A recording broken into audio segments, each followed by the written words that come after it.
শীতে সব কিছুই দোকান বন্ধ করে রাখছে, তাই না? দেখছো অনেক শীত বাবা।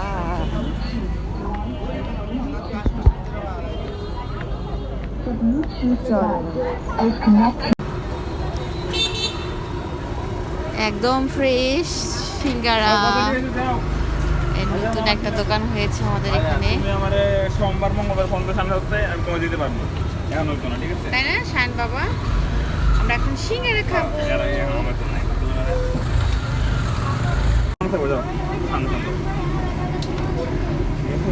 French fry.